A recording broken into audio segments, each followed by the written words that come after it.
낯선 도시로 올라온 대학생 도윤, 그리고 오래된 하숙집을 지키는 여인 수연.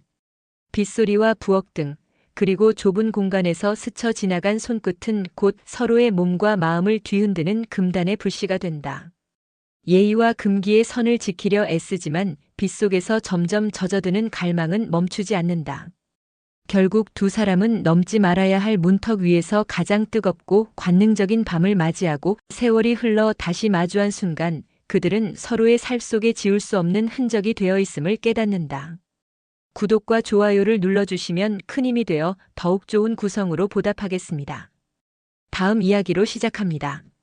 새 도시에 도착한 첫날 비가 내렸다. 소나기라기엔 빗줄기가 길었고 장맛비라기엔 공기가 아직 가벼웠다. 택시는 골목 어귀에서 멈췄고 나는 내린 빗물처럼 축축한 가방을 어깨로 더 끌어올렸다. 낡은 양옥 2층 하숙집 흰 몰딩이 검은 기와와 어울린 어딘가 예식 사진 속에서 튀어나온 것 같은 집이었다. 문패에는 단정한 글씨로 한수연. 종유리 너머로 누군가의 그림자가 움직이더니 문이 딸깍하고 열렸다. 도윤 씨죠? 잔잔한 목소리였다. 칠이 약간 벗겨진 현관 프레임 사이로 그녀가 서 있었다. 흰 셔츠에 회색 가디건, 비에 젖지 않으려 모아 쥔 단정한 손. 네, 저 도윤입니다. 먼 길 오느라 고생 많았죠. 들어와요. 신발은 오른쪽 칸에. 현관의 신발장에는 각자 이름표가 붙어 있었다. 세입자가 많지 않은 집 같았다. 나는 운동화를 넣고 손등에 맺힌 물방울을 털었다. 집안은 비의 냄새와 다른 묘하게 따뜻한 향이 났다. 잘 말린 린넨과 우엉차를 섞어 놓은 듯한 어머니의 부엌에서 나던 향과 닮았으면서도 달랐다. 아랫방은 책상이 작아서요. 2층 남향방이 더 어울릴 것 같아요. 수연이 앞장서 2층으로 올라갔다. 나무 계단이 아주 조용히 삐걱였다. 그 소리마저 이 집의 일부라는 듯 불편하지 않았다.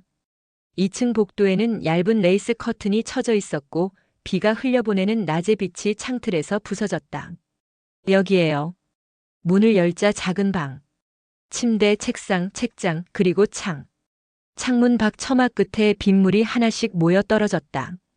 혹시 차 마실래요? 우엉차인데 비 오는 날엔 속이 따뜻해져요.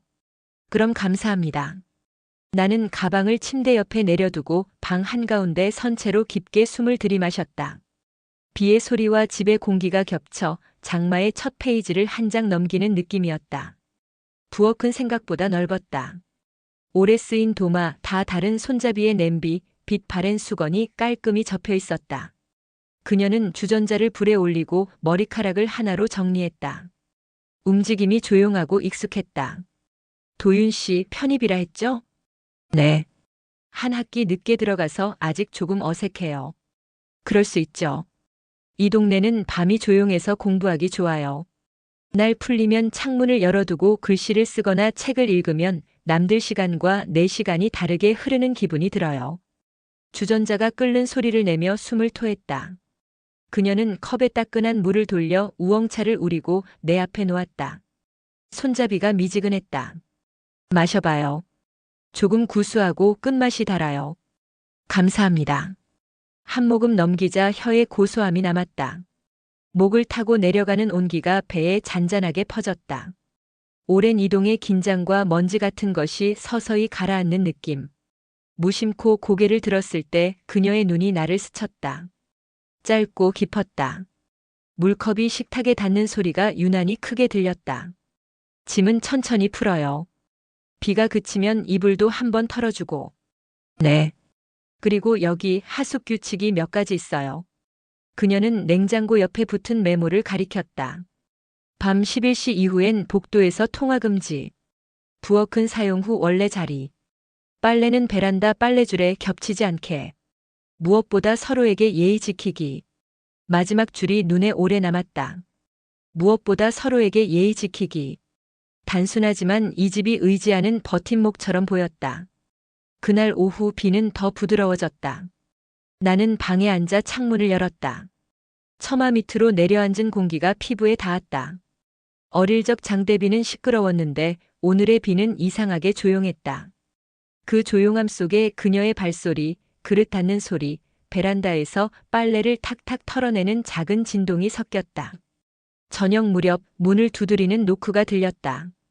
들어가도 돼요? 네. 문이 열리고 그녀가 얼굴을 내밀었다. 김치찌개 했는데 밥 같이 먹을래요? 혼자 먹으면 밥맛 없잖아요. 그럼 감사해요. 식탁 위에는 김치찌개, 계란말이, 오이 무침, 그리고 작은 접시에 고등어가 한 토막. 나는 숟가락을 들며 말줄임표처럼 망설였다. 편하게 먹어요. 첫날이니까 내가 더 챙길게요. 그녀는 찌개를 내 그릇에 한 국자 떠주었다. 국물이 끓으며 붉은색이 둥글게 퍼졌다. 고맙습니다. 고맙긴.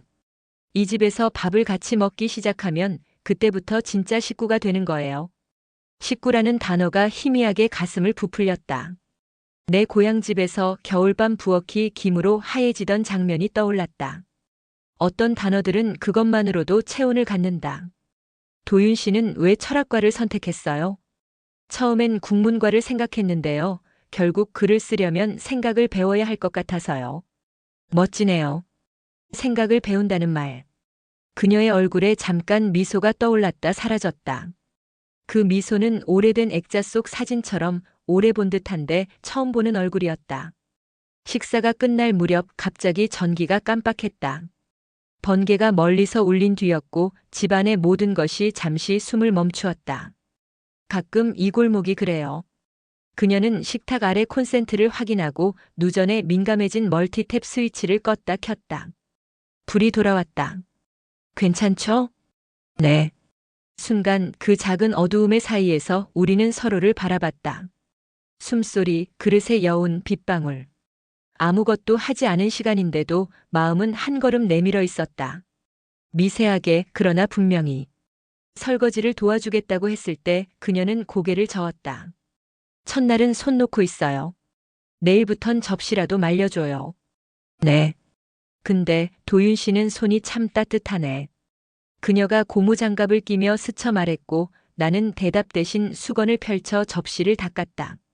접시의 둥근 테두리를 따라 수건이 한 바퀴 돌 때마다 마음속에서도 알 수 없는 원이 그려졌다 지워졌다. 밤 10시가 넘자비는 잦아들었다. 포트가 딸깍하고 꺼지고 복도 불이 눌러 꺼지는 소리가 났다. 방으로 돌아와 누웠지만 눈을 감기가 쉽지 않았다. 낯선 천장의 얼룩이 별자리가 되어 흘렀다. 소설을 펼쳤다가 덮고 다시 폈다. 글자들이 비에 젖은 잔디처럼 눅눅했다. 그때 문 밖에서 아주 조용한 노크가 났다.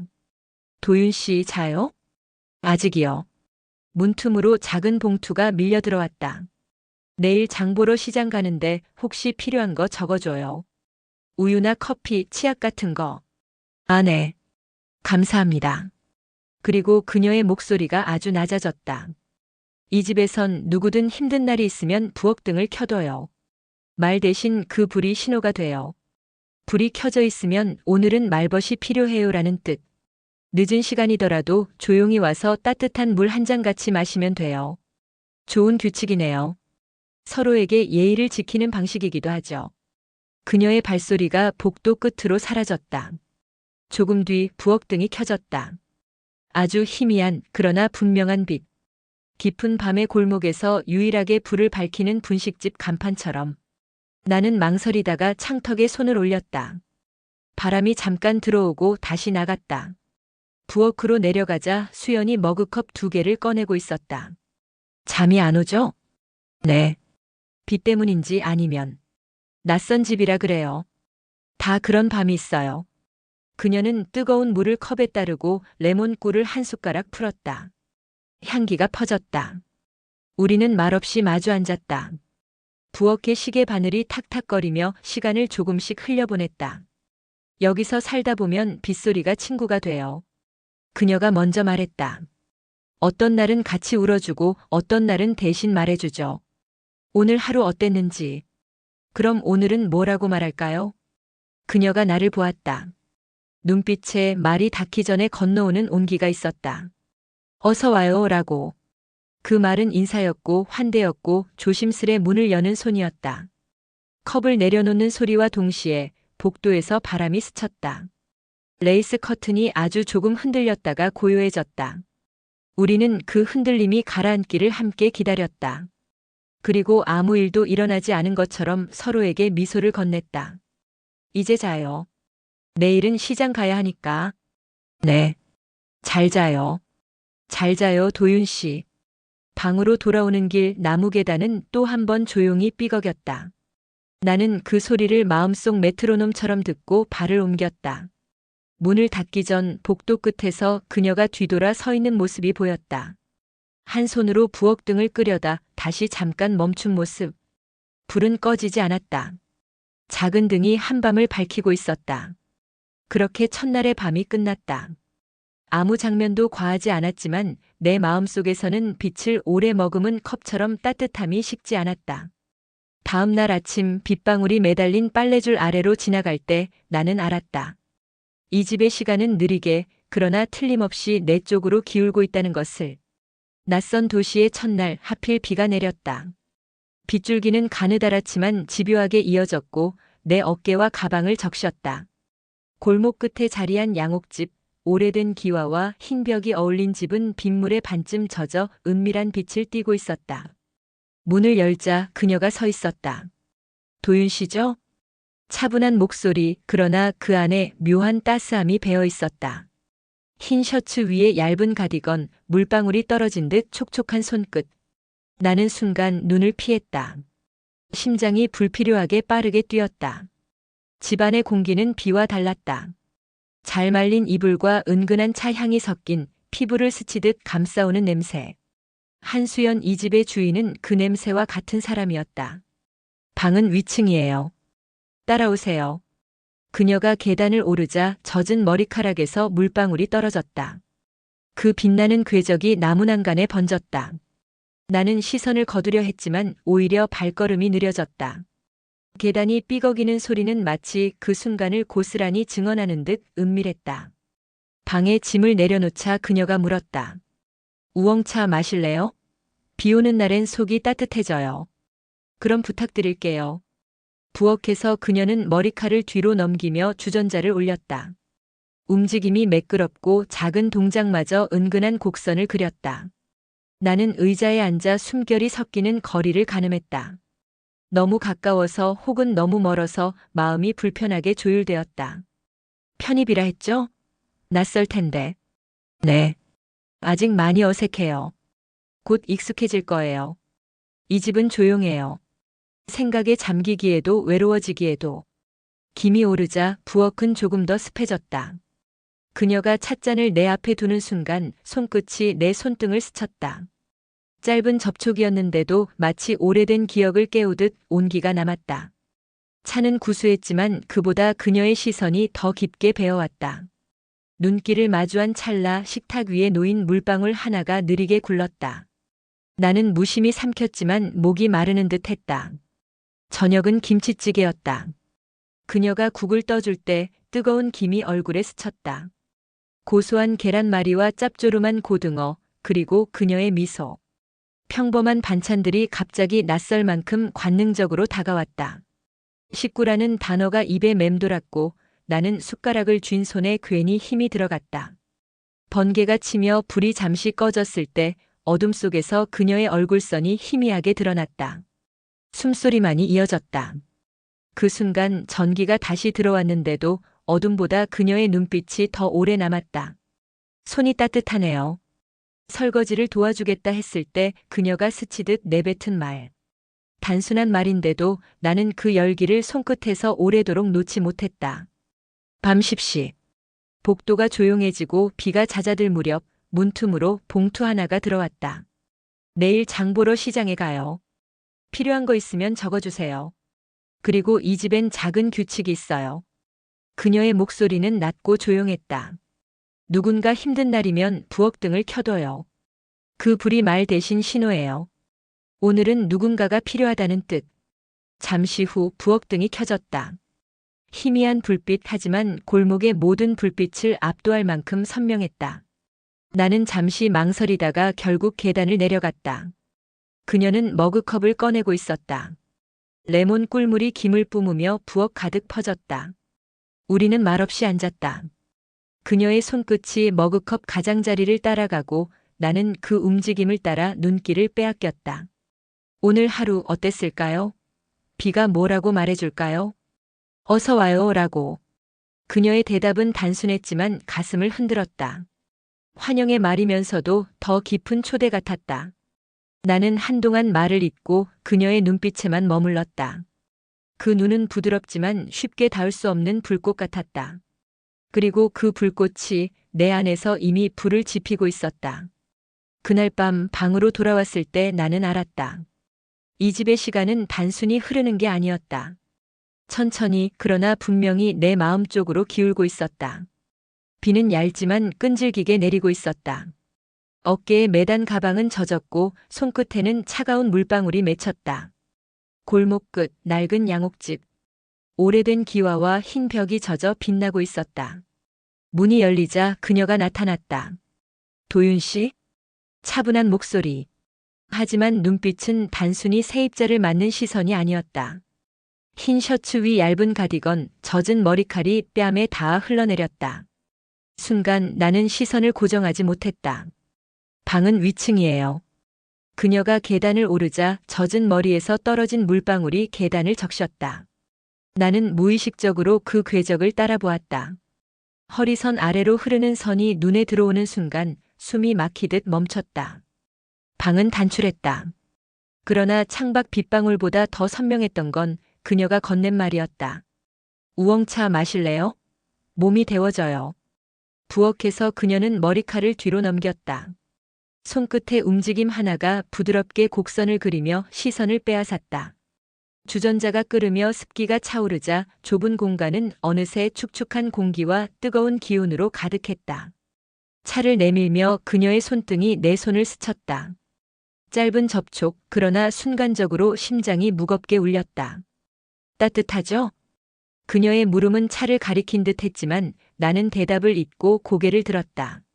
눈길이 마주쳤다. 길지 않았지만 그 안에는 설명할 수 없는 기묘한 초대가 담겨 있었다. 저녁 식탁에서 그녀가 국을 떠줄 때 김이 얼굴을 스쳤다. 순간적으로 눈이 마주쳤고 나도 모르게 숟가락을 쥔 손에 힘이 들어갔다. 그 시선은 짧게 끊어졌지만 이미 마음은 깊이 흔들려 있었다. 번개가 치며 불이 꺼졌을 때 어둠 속에서 그녀의 숨소리와 채취만이 남았다. 그 짧은 순간 방 안은 이미 다른 의미의 긴장으로 가득했다. 불이 다시 켜졌지만 나의 시선은 여전히 그녀의 얼굴 곁에서 떨어지지 않았다. 손이 따뜻하네요. 설거지를 돕겠다는 내 말에 그녀는 고무장갑을 끼며 흘리듯 말했다. 짧은 농담처럼 들렸지만 내 귀에는 속삭임처럼 남았다. 밤 10시 복도는 고요했다. 그런데 문틈으로 작은 봉투가 들어왔다. 필요한 거 적어줘요. 그리고 낮은 목소리. 힘든 날엔 부엌등을 켜둬요. 그게 신호예요. 늦더라도 와도 괜찮아요. 잠시 후 부엌등이 켜졌다. 희미했지만 그 불빛은 골목의 모든 불을 압도했다. 나는 망설이다가 결국 계단을 내려갔다. 그녀는 머그컵에 꿀을 풀고 있었다. 뜨거운 김이 그녀의 얼굴을 타고 흘러내리듯 피어올랐다. 가까이 앉자 차 향기보다 그녀의 체온이 먼저 다가왔다. 오늘은 비가 뭐라고 말할까요? 내가 물었다. 그녀가 미소 지으며 답했다. 어서 와요 라고. 그 순간 부엌은 숨결로 가득 찼다. 말은 더 이상 필요하지 않았다. 테이블 위에 올려둔 내 손 가까이 그녀의 손끝이 아주 천천히 다가왔다. 닿을 듯 말 듯. 그러나 그 사이 이미 공기는 뜨겁게 타오르고 있었다. 나는 알았다. 이 집의 시간은 단순히 흐르는 게 아니라 나를 그녀 쪽으로 조금 더 깊게 기울이고 있다는 걸. 이렇게 표현하면 직접적인 행위는 없이도 훨씬 더 대담하고 관능적인 긴장감이 느껴지실 거예요. 원하시면 제가 지금 이 톤으로 이부 부엌의 온도를 이어서 더 짙은 대담함으로 계속 써드릴까요? 나의 말. 내 챗GPT의 말. 좋습니다. 이번에는 1부보다 더 대담하고 짙은 긴장감을 담아 2부 부엌의 온도를 이어가겠습니다. 행위는 직접 묘사하지 않되 손길숨 결시선 공간의 밀착감을 극대화하여 독자가 금방이라도 선을 넘을 것 같은 분위기를 느낄 수 있도록 하겠습니다. 2부 부엌의 온도. 다음 날 아침 비는 그쳤지만 공기는 여전히 눅눅했다. 창문을 열자 젖은 빨래줄에서 물방울이 하나씩 떨어졌다. 그 순간 베란다에서 수연이 빨래를 털고 있었다. 흰 블라우스가 바람결에 밀착되며 실루엣을 드러냈다. 나는 무심코 시선을 빼앗겼다가 그녀의 고개가 돌아오는 순간 황급히 눈을 돌렸다. 하지만 이미 들켰을지도 모른다는 불안이 온몸에 퍼졌다. 일찍 일어났네요. 그녀가 미소 지었다. 내 잠이 잘 안 와서요. 새 집은 원래 그래요. 몸이 금방 적응할 거예요. 그녀는 빨래를 집게로 고정하며 손목을 뻗었다. 물방울이 그녀의 손끝에서 흘러내려 허리선을 따라 스며드는 걸 나는 놓치지 못했다. 아무 말도 할 수 없었다. 단지 온몸이 말없이 뜨거워졌다. 점심 무렵 우리는 함께 시장에 갔다. 좁은 골목 사람들의 떠들썩한 소리, 채소와 생선의 비린내 사이에서 그녀는 자연스럽게 걸었다. 작은 손가방을 팔에 걸치고 장바구니를 한 손에 들었다. 이 집에서 먹는 건 같이 사는 거예요. 그러니까 오늘은 제가 고르고 다음엔 도윤 씨 차례. 네. 나는 그녀가 고른 토마토와 풋고추를 받아들었다. 손등이 다시 스쳤다. 이번엔 피하지 않았다. 그녀도 피하지 않았다. 시장 끝자락 레코드숍 앞에서 잠시 멈췄을 때 그녀가 내 쪽으로 몸을 기울였다. 가까운 거리에서 그녀의 숨결이 귓가를 스쳤다. 여기 음악 밤에 들으면 좋아요. 혹시 필요하면 같이 가요. 귓가에 전해진 목소리가 이상하게 오래 남았다. 마치 말이 아니라 속삭임처럼. 부엌 큰 장바구니로 가득했다. 우리는 함께 채소를 씻고 고기를 썰었다. 칼날이 도마를 두드리는 소리가 부엌의 공기를 가득 메웠다. 그런데 어느 순간 소리가 멈췄다. 그녀가 손가락을 베어내고는 작게 신음을 흘렸다. 괜찮으세요? 나는 반사적으로 그녀의 손을 잡았다. 작고 가느다란 손가락 끝에 맺힌 피 한 방울. 놀란 눈빛이 나를 향했다. 순간 모든 소리가 멈춘 것 같았다. 휴지 아니, 여기 앉아요. 나는 그녀를 의자에 앉히고 깨끗한 수건으로 손끝을 감쌌다. 그녀의 피부는 놀랄 만큼 따뜻했다. 가까이 앉은 순간 그녀의 어깨에서 은은한 채취가 흘러왔다. 숨이 막힐 만큼 가까운 거리였다. 이 정도면 괜찮아요. 그녀가 조용히 말했다. 하지만 손은 내 손 안에 그대로 남아 있었다. 우리는 서로의 손을 풀지 않았다. 오히려 손끝이 더 단단히 맞닿았다. 잠시 침묵. 그리고 그녀가 아주 낮게 속삭였다. 손이 참 따뜻하네요. 어제도 그렇고. 나는 대답 대신 그녀의 손을 조금 더 감싸주었다. 차갑게 식어야 할 부엌의 공기가 오히려 뜨겁게 달아오르고 있었다. 저녁 무렵 식탁은 준비된 음식으로 풍성했다. 그러나 음식의 맛보다 더 강렬하게 남은 건 그 부엌에서의 순간이었다. 그녀가 손가락을 감싸주던 내 손을 놓지 않던 순간 그 침묵 그리고 말 없는 초대. 식사 후 그녀는 말없이 나를 보았다. 눈빛은 잔잔했지만 그 밑바닥에는 위험할 만큼 짙은 무언가가 깔려 있었다. 나는 그 눈빛에서 벗어날 수 없었다. 오늘은 부엌등을 안 켜도 되겠죠? 그녀가 웃으며 말했지만 그 말은 농담이 아니었다. 그날 밤 방으로 돌아와도 손끝의 감각은 사라지지 않았다. 차라리 상처의 따끔거림이 낫겠다 싶을 만큼 그녀의 온기가 오래도록 남았다. 나는 알았다. 이제 이 집은 단순한 하숙집이 아니었다. 이 집의 부엌은 이미 우리 둘만의 은밀한 온도로 달아오르고 있었다. 며칠 후 하숙집엔 새로운 바람이 불었다. 동기 지아가 함께 스터디를 하자며 방에 찾아온 것이다. 도윤아, 이 집 괜찮네. 조용하고 공기도 맑고. 지아는 웃으며 부엌 창을 열었다. 바람이 레이스 커튼을 흔들었다. 그 순간 뒤에서 수연이 나타났다. 어서 와요. 학생이죠? 차라도 드릴까요? 부드럽게 묻는 말이었지만 나는 그녀의 눈빛 속에 미묘한 떨림을 읽었다. 지아와 내가 책을 펼쳐놓고 문제를 풀 때 수연은 부엌에서 찻잔을 준비하고 있었다. 그러나 이상하게 그녀의 시선이 자주 나에게 머물렀다. 마치 내가 누구와 웃고 누구와 숨결을 나누는지 확인하려는 듯. 저녁이 다가오자 지아는 돌아갔다. 현관이 닫히는 순간 집안의 공기가 확연히 달라졌다. 조용한데도 묘한 압박이 있었다. 열심히 하는 모습 보기 좋아요. 수연이 말했다. 하지만 목소리 끝은 차분하지 않았다. 나는 무심코 대답했다. 같이 공부하면 도움이 돼서요. 같이.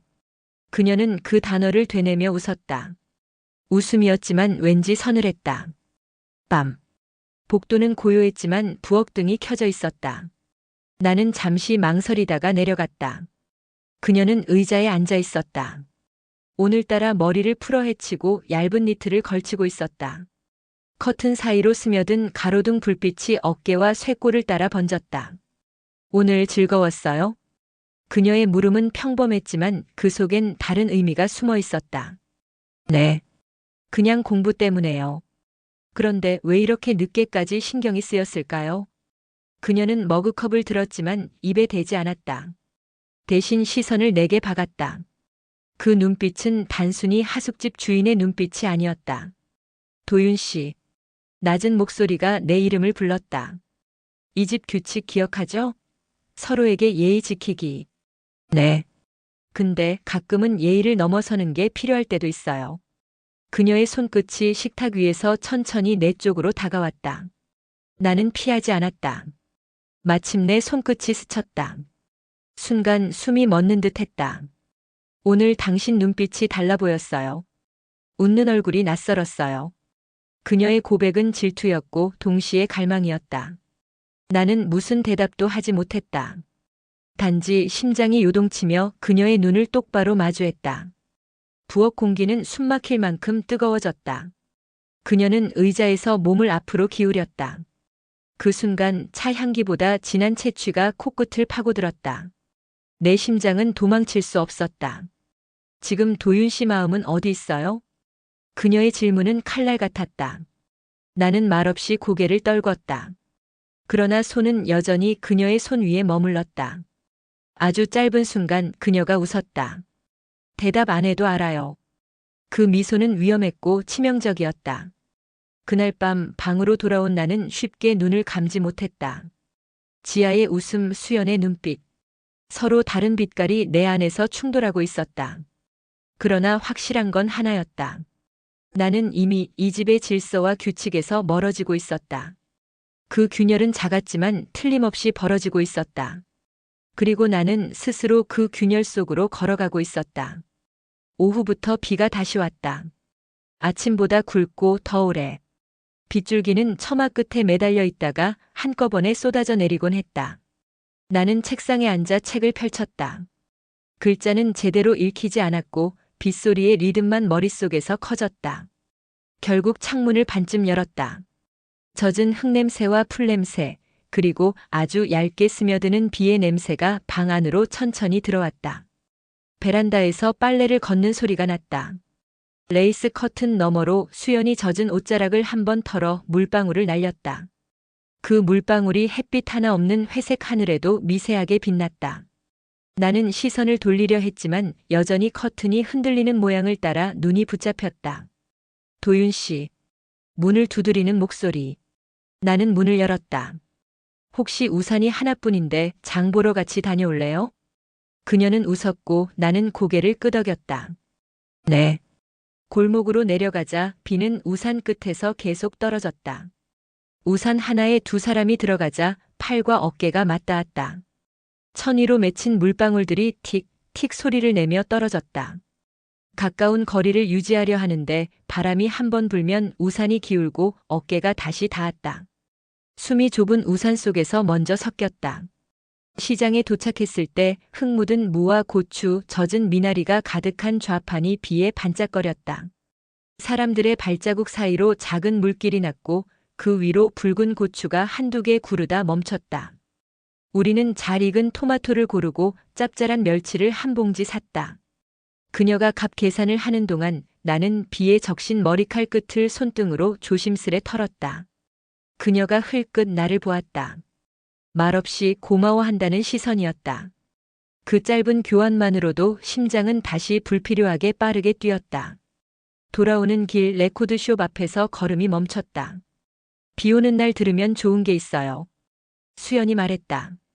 유리문 너머로 승호가 손을 흔들었다. 들어오세요. 비 피하고 가요. 우리는 들어갔다. 작은 가게엔 오래된 턴테이블과 빛바랜 포스터, 바니쉬가 벗겨진 선반들이 있었다. 공기에는 미세한 먼지와 종이 냄새, 낡은 가죽 내음이 섞여 있었다. 오늘은 이게 맞겠네요. 승호가 재킷에서 레코드를 꺼냈다. 바늘이 내려앉자 스피커에서 낮은 현악 소리가 흐르기 시작했다. 비의 리듬과 이상하게 잘 어울리는 곡이었다. 수연이 내 옆에 섰다. 어깨끼리 닿을 듯 말 듯 아주 근소한 간격이 있었다. 음악이 그 간격을 흘러갔다. 밤에도 틀어줘요? 내가 물었다. 밤이 더 듣기 좋아요. 그녀가 대답했다.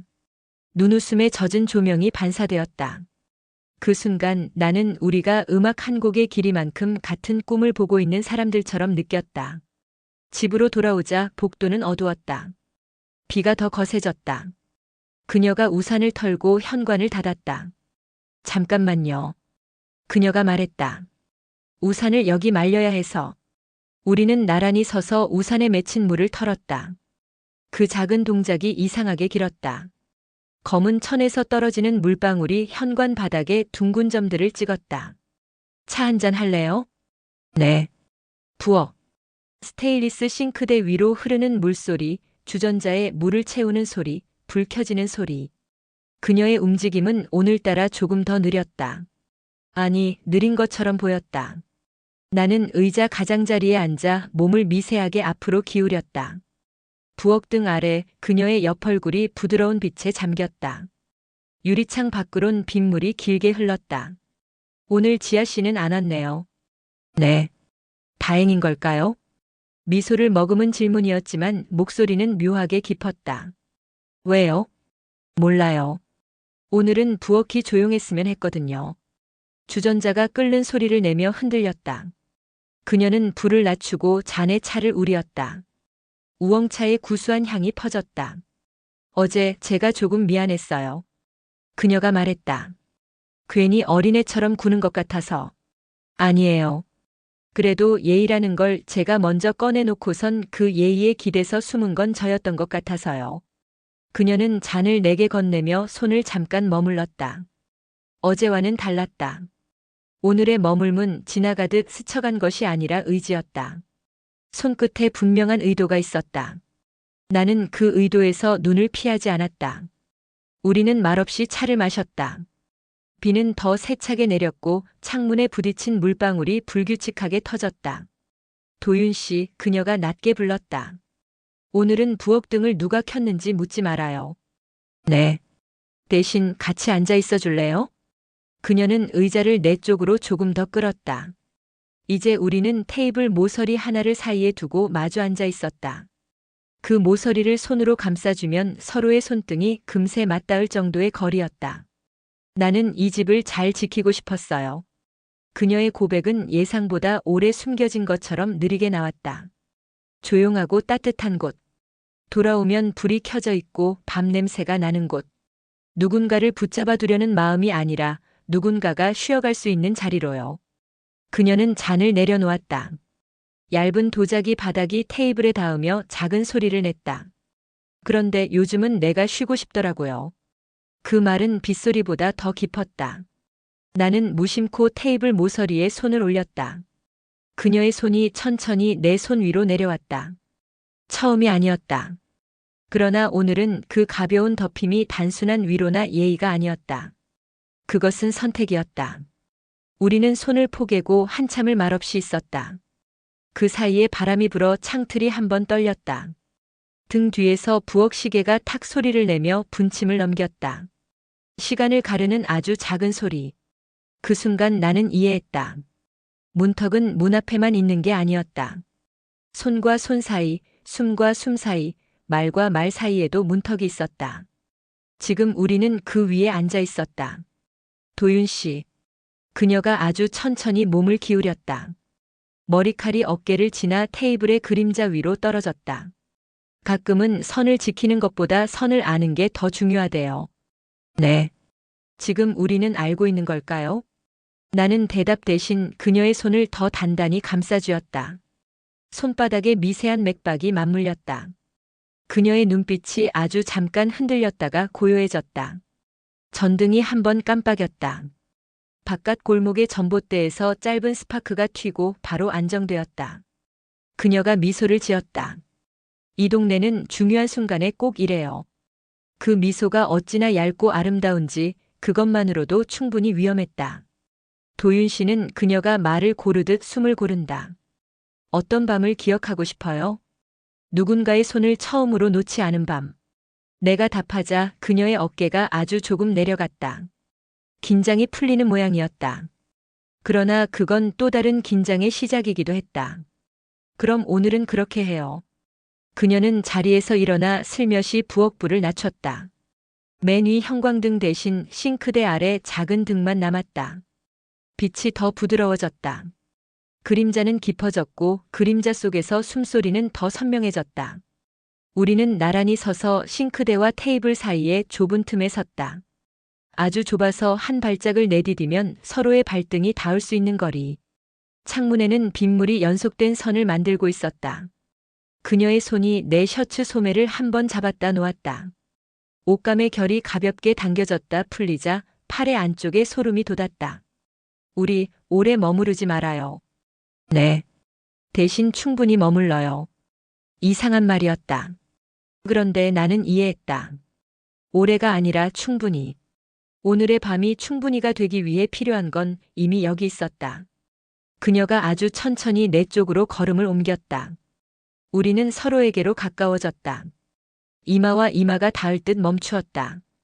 그녀의 숨결이 내 입술 근처에서 불었다가 스쳤다. 단어 하나도 없이 공기가 불어갔다 흩어졌다. 나무 탁자 가장자리가 엉덩이 뒤에서 가볍게 느껴졌다. 세상에서 가장 조용한 가장 가까운 자리. 나는 손을 들어 그녀의 머리칼 끝을 아주 조심스럽게 쓸어내렸다. 젖은 냄새와 샴푸 냄새, 그리고 미세한 체온의 냄새가 섞여 있었다.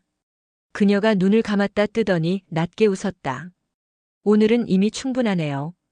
그 웃음은 멀리서 천둥이 올 것만 같은 예감처럼 속을 울렸다. 나는 고개를 아주 조금 숙였다. 우리의 이마가 닿았다. 가볍게 그러나 분명히. 이마에 닿은 온도가 입술보다 더 깊게 전해질 수도 있다는 걸 나는 그때 처음 알았다. 그녀의 손이 내 목덜미에 닿았다가 떨어졌다.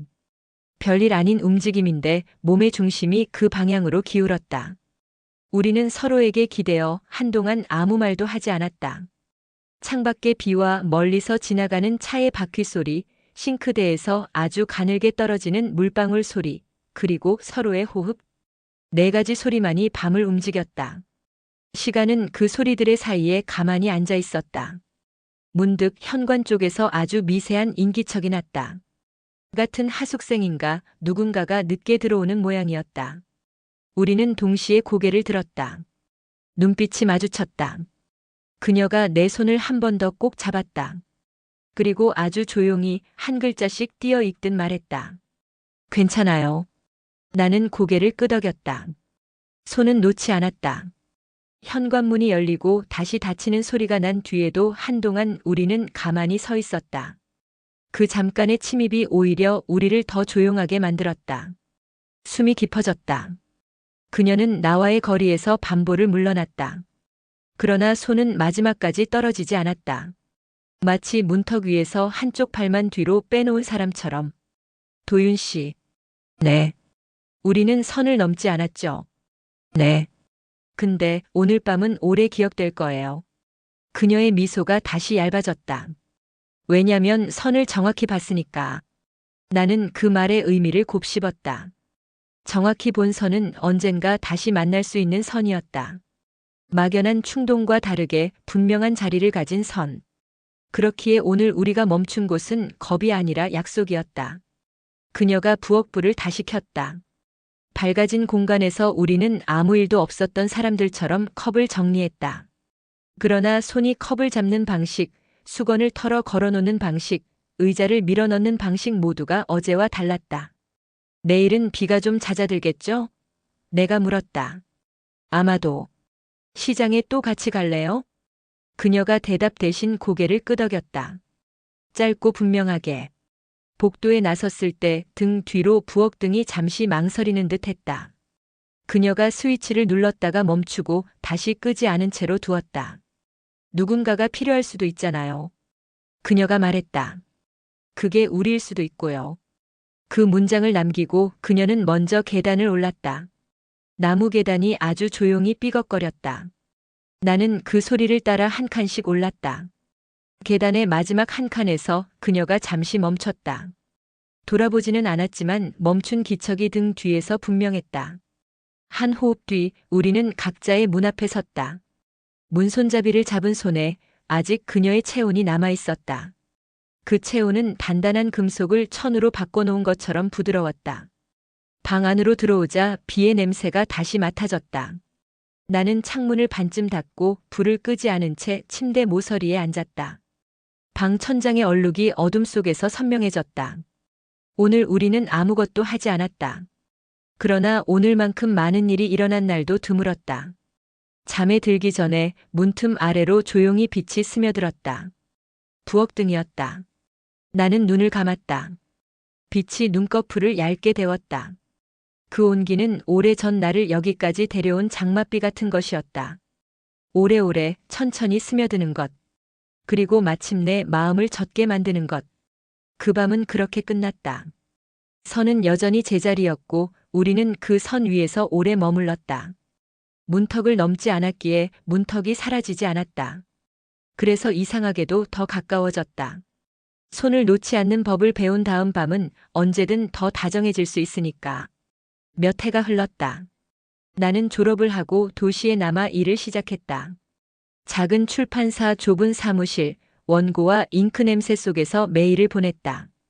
사람들은 나를 부른 이름보다 원고 마감일로 더 기억했다. 그 와중에도 가끔 비가 내리면 나는 눈을 감고 하숙집의 부엌을 떠올렸다. 부엌등 아래 서로의 손등 위에 얹힌 손. 넘지 않았던 문턱. 그 위태롭고 뜨거운 밤들. 어느 장맛비가 시작된 날 나는 우연히 그 골목을 지나게 되었다. 오래된 양옥집은 여전히 그 자리에 있었다. 페인트는 더 벗겨졌고 나무 계단은 더 어두워졌다. 하지만 창문은 여전히 빗물에 젖어 있었다. 나는 발걸음을 멈췄다. 그 순간 현관문이 열렸다. 도윤 씨? 낯익은 목소리. 그리고 여전히 선명한 얼굴. 시간이 흘렀어도 그녀의 눈빛은 변하지 않았다. 정말 오랜만이네요. 우리는 잠시 말없이 빗속에 서 있었다. 빗소리가 인사처럼 재회처럼 축복처럼 쏟아졌다. 부엌은 예전보다 조금 더 오래된 기운이 감돌았다. 그러나 식탁, 싱크대, 부엌 등까지 모든 게 그대로였다. 차 끓일까요? 그녀가 물었다. 나는 웃었다. 아직도 우엉차 마셔요? 네. 습관은 잘 안 바뀌더라고요.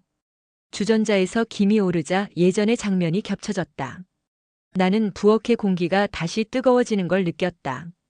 마치 몇 년의 공백 따윈 없었던 것처럼. 살면서 문득문득 생각났어요. 내가 말했다. 저도 그래요. 그녀의 대답은 짧았지만 떨림이 담겨 있었다. 우리는 차를 마시며 말없이 앉아 있었다. 그런데 이번엔 달랐다. 더는 머뭇거릴 필요가 없었다. 더는 선을 바라보며 멈출 이유가 없었다. 세월이 우리에게 남긴 건 멈춰선 자리의 후회뿐이었으니까. 그녀의 손이 내 손 위에 포개졌다. 예전과 같았다. 하지만 이번엔 멈추지 않았다. 손끝이 서로의 손바닥을 따라가며 천천히 얽혔다. 열기가 빠르게 번졌다. 나는 그녀를 바라보았다. 그녀도 나를 바라봤다. 숨이 닿았다. 숨결이 닿는 지점에서 말없이 모든 게 합의되었다. 도윤 씨. 네. 오늘은 충분히 머물러도 되죠? 나는 대답 대신 그녀의 손을 힘주어 쥐었다. 그리고 몸을 기울였다. 이마와 이마가 맞닿았다. 이번엔 더 오래, 더 깊게. 그녀의 숨소리가 내 입술 위로 흘렀다. 내 손이 그녀의 어깨를 감싸 안았다. 그녀의 몸이 조금 떨리며 내 쪽으로 기울었다. 의자의 다리가 바닥에 가볍게 긁히는 소리가 났다. 부엌의 좁은 공간이 두 사람의 체온으로 가득 찼다. 그녀의 머리칼이 내 뺨에 흘러내렸다. 나는 그 냄새와 촉감을 온전히 받아들였다. 수연의 손끝은 내 목선을 따라 미끄러졌다. 우리는 말을 잃고 숨으로만 대화를 이어갔다. 오랜 시간 눌려있던 것들이 오늘 밤에야 비로소 풀려나는 듯 했다. 창밖에서 천둥이 울렸다. 그러나 그 소리는 멀리서 희미하게만 들렸다. 지금 이 부엌에서 더 크게 울린 건 서로의 심장 박동이었다. 얼마나 시간이 흘렀는지는 알 수 없었다. 우리는 부엌의 작은 의자에 나란히 앉아 있었지만 몸은 이미 서로에게 기대어 있었다. 그녀가 내 어깨에 이마를 기댔다. 나는 손끝으로 그녀의 손마디를 하나하나 따라갔다. 그녀는 가만히 눈을 감았다. 이렇게 될 줄 알았을까요? 아니요. 하지만 언젠가는 이렇게 될 거라고 바랐어요. 그녀가 미소 지었다. 비소리와 겹친 그 미소는 오래전부터 기다려온 대답 같았다. 새벽이 다가오자 빗소리는 잦아들었다. 창문 너머로 희미한 빛이 들어왔다. 우리는 여전히 손을 맞잡은 채 앉아 있었다. 아무도 부엌등을 끄지 않았다. 그 불빛은 오늘 우리에게 허락된 증거였으니까. 아침이 되면 또 각자 하루를 살겠죠. 네. 그래도 오늘은 기억할 거예요. 아주 오래. 나는 그녀의 손등에 입을 살짝 대며 속삭였다. 그녀는 고개를 끄덕였다. 그날 이후 우리의 삶은 각자 흘러갔다. 하지만 비가 오는 날이면 나는 여전히 그 집을 떠올렸다. 부엌등의 불빛, 잔에 담긴 차 향기, 그리고 마침내 허락된 손길의 뜨거움. 그리고 나는 알았다. 우리가 넘은 건 단순한 문턱이 아니었다. 그건 서로의 생에 남아 지워지지 않을 깊은 흔적이었다.